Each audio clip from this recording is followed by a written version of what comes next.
Hey, okay, so this is day one of me getting familiar with how Isaac Sim works, and what I've gone through is getting familiar with the UI. I've done a couple of quick start tutorials, and I've started the first section in a mini course from NVIDIA, and I've started to assemble a simple robot. So if you want to follow along and see how it all comes together, go ahead and watch this video and I'll take you through it. Okay, and in case you want to follow along, which I do suggest, I'm going to start off with just the Isaac Sim documentation and these two getting started tutorials, and I'll put the link in the notes.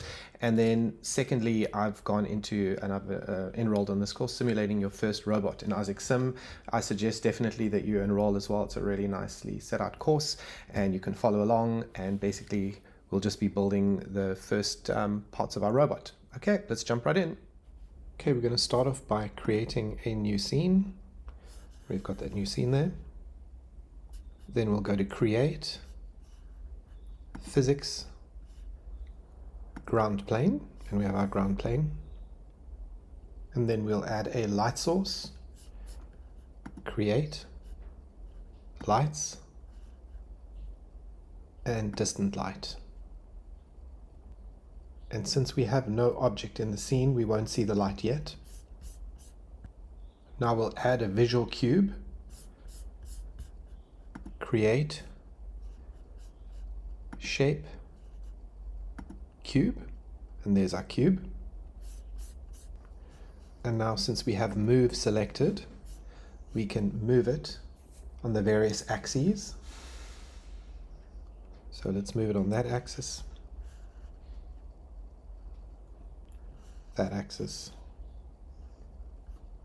and vertical axis. Now we can click on E or the rotate gizmo. Now we can rotate our cube.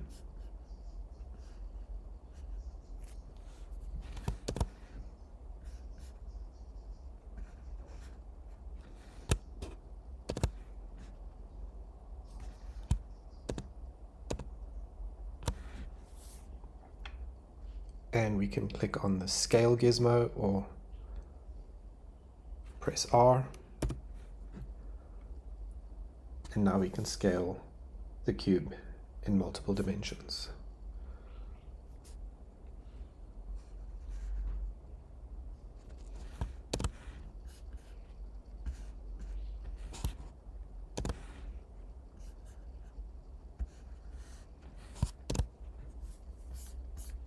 And we can push escape to deselect, or we can click away from it to deselect.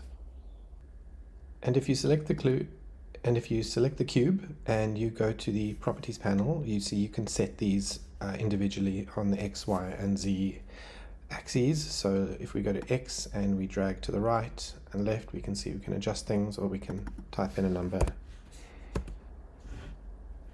and we can do the same on the Z. And the same for orientation. And the same for scale. Let's just undo that. If we go to the property panel and click Add, and go to Physics, and go to Rigid Body with Colliders preset, this adds both physics and collision meshes to the object.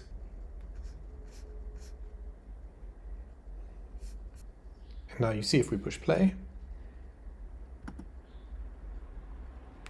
it will fall with gravity. So we can achieve exactly the same thing we've just done with the GUI using Python. To do that, go to Window and check on Script Editor. Now to add a ground plane using Python, click in the script area, and we can paste in this code, which will create a ground plane. And we click Run, and there's our ground plane. And then to add the light source, we'll add another tab and paste that in. There we go, there's our light source. We can see it's added over here. And now let's add the visual cube.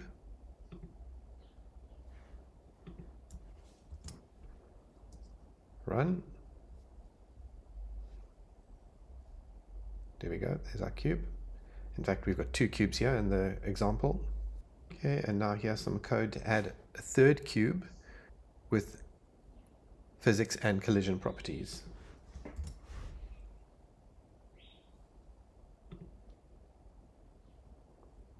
And we can see the difference here is in the first snippet, it imports visual cuboid, and in the second snippet, it imports dynamic cuboid, and we'll see those in action in a moment. And we can see now if we push play, only the dynamic cube actually falls with gravity. There we go. But what we can do is if we want to add those physics properties after we've created the cube, we can do this. So let's add a tab. And we paste in this code, and we see we are saying for test cube, apply collision APIs. So if we run this, we'll see now the test cube also has those properties, and if we run it, we see both cubes now fall. And then if we want to go into code and basically move and change the orientation and rescale one of the cubes, we can see here's a code snippet, which it seems like here's our translation, then it changes the orientation, and then it scales it. So it first gets the stage, then it actually gets a cube itself, and then we apply the translate offset and the orientation offset, and then we go ahead and scale it. So that's going to move it across over here and change the scale as well. You'll see the dimensions will change a little bit. Let's run that. There we go. Okay, so what we've just completed is this quick start with Isaac Sim. Now we're going to move on to the next getting started tutorial, which is quick start with a robot. So let's just go ahead and create a new file. So we don't need to save. And we're going to go to create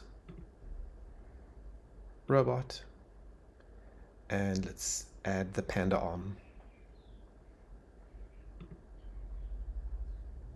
And there's our Panda arm. Now, if we want to examine the robot's joint properties, we go to Tools, Physics, Physics Inspector. There we go, which is what I've clicked there, and we've now got our Physics Inspector. And we click on the cursor icon there, and then we select Franca and select. And we'll see we've got all the various joints here. And we can see we've got each of the joints. Now, if we want to zoom in a little bit, on our trackpad, we can just use 2 fingers and go forward and back. Now, if we want to manipulate some of the joints, let's go ahead and change some of these values, and we'll see that joint will start to move. There we go, back and forth. And let's try one of the other joints. There we go, it's pretty cool.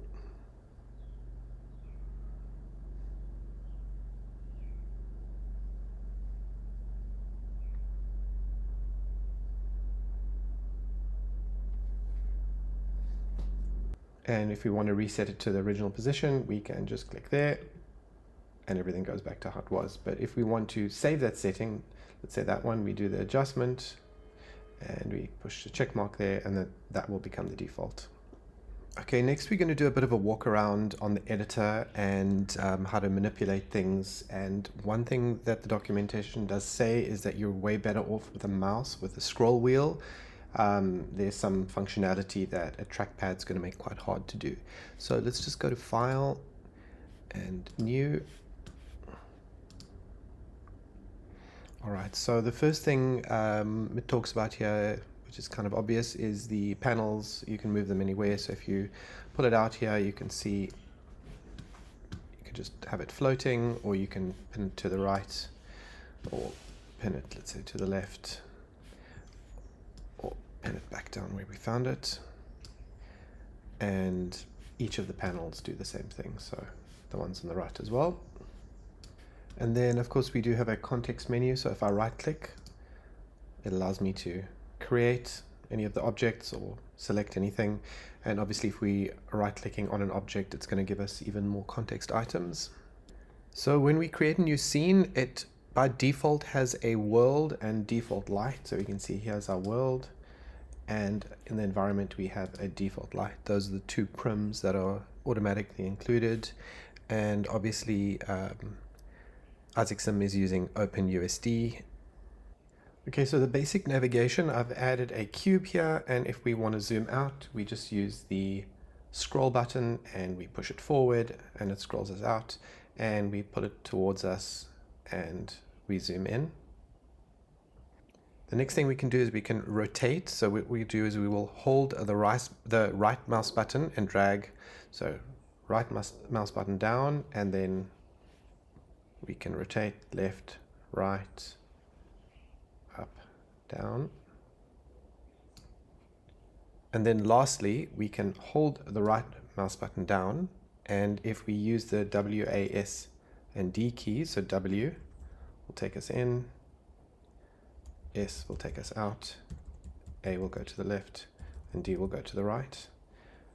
And then the Q and E will remove the camera up and down. So we see there's Q, and there's E. And for panning, Alt and left click seems to work for me.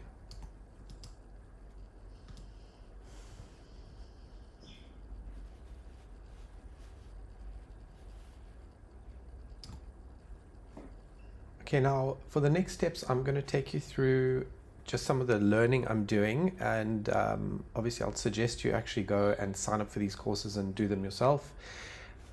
So if you go to this NVIDIA.com training, you'll see, if we scroll down to the bottom, robotics fundamentals,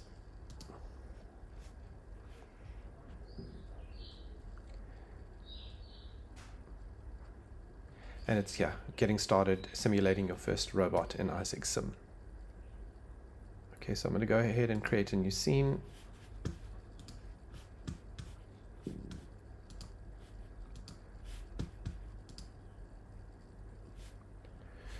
Okay, and we're going to create a mesh cube.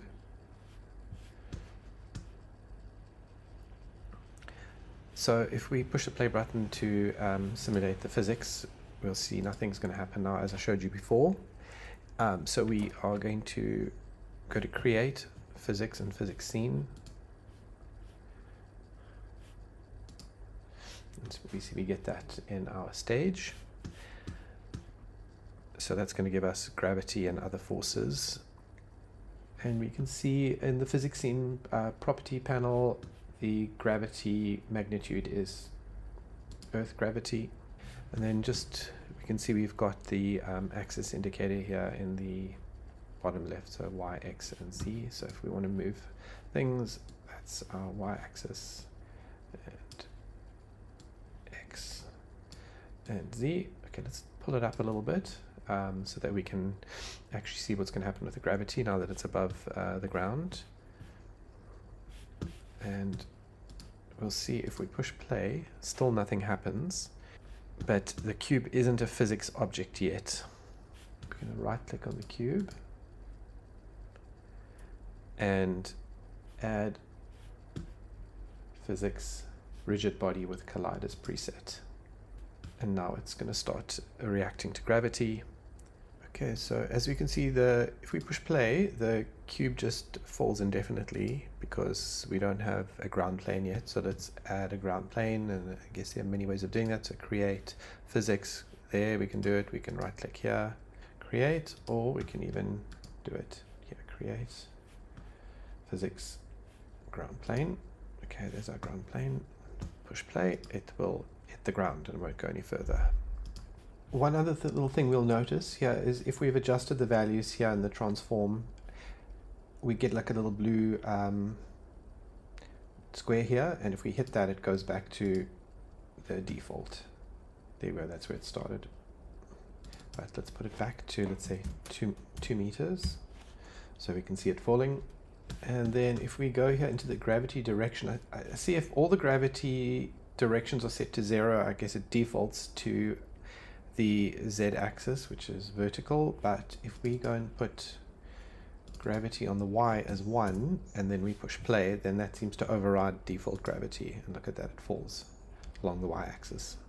Okay, so let's put the cube back at world origin. So we can just push this blue button to set it back to 0, and then we are going to scale it to 2 on the x-axis, make it much longer, and just leave it at 1 on the Y and 0.5 on the Z.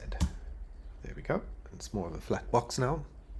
So now we're going to create an X form, which will act as a container for all the other items in our robot. So we're just going to right click here, create X form.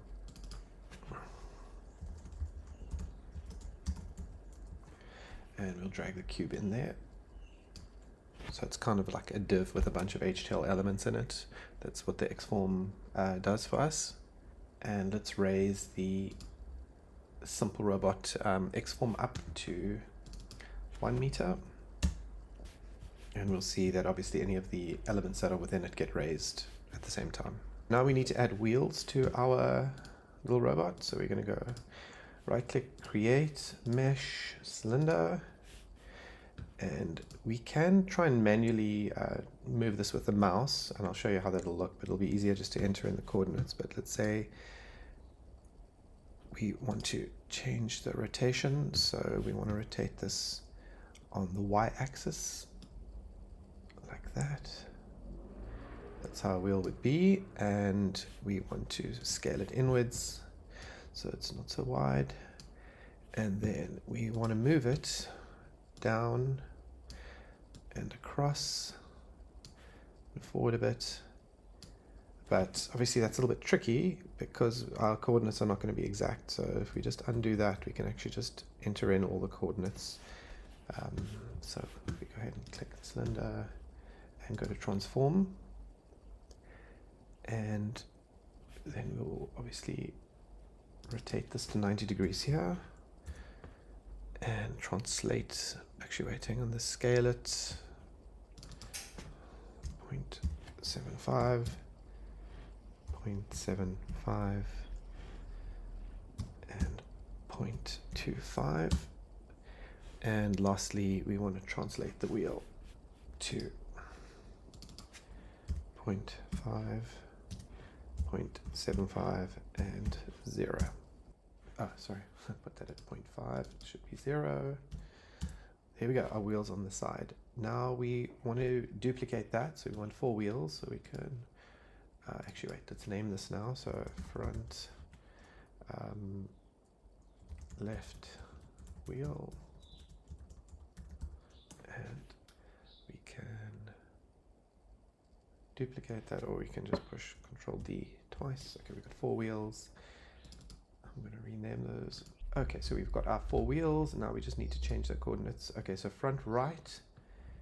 Let's say we will move this. So we are going to select the front right wheel, and we want to move that across that way. So we can either pull it across like that. We can see that is changing. And what we actually want is exactly the minus amount of minus 0.5. It's easy. We'll just type that in. And the back left wheel, that will be, instead of 0.5, it'll be minus 0.5, and the back right wheel will also be minus on both of those, minus 0.5 and minus 0.75. Okay, there we have all of our wheels, and we can see all of those are part of our X form, so they're contained in it. But now look what happens if we want to apply our gravity to it. Oh, wait a second, we need to reset that. So if we go to our physics scene, physics, gravity, let's put that back to 0. And let's try again, so that should fall top to bottom. Yes, okay. But the wheels are not falling because we have not set any physics for them. So if we look on the cube does have physics, but the wheels do not have physics. So we're going to select all 4 of those wheels, and we're going to right click and add, and physics, rigid body with colliders preset. Okay, so now those will all follow the same laws of physics, and we play. There we go. Okay, and I don't know if you noticed something weird happened there. Look, as this wheel falls, it falls differently to the others. So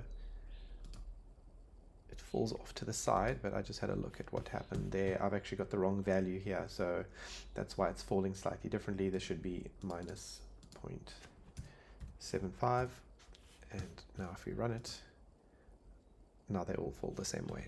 Okay, now we're going to add revolute joints to each wheel. So start off and select the cube, and then select front left cube, push control, front left wheel, create physics, joint, revolute joint. So now under joint, it defaults to the x-axis, and we need that to be the y-axis. And then we need to change the local rotation here. So we can see already the rotation here is incorrect. It's going that way rather than with the wheel. So we're going to change the local rotation 0 to 0 there, and local rotation 1 to -90. And then we can see the rotation is correct around the wheel. And we're going to rename this to front left joint.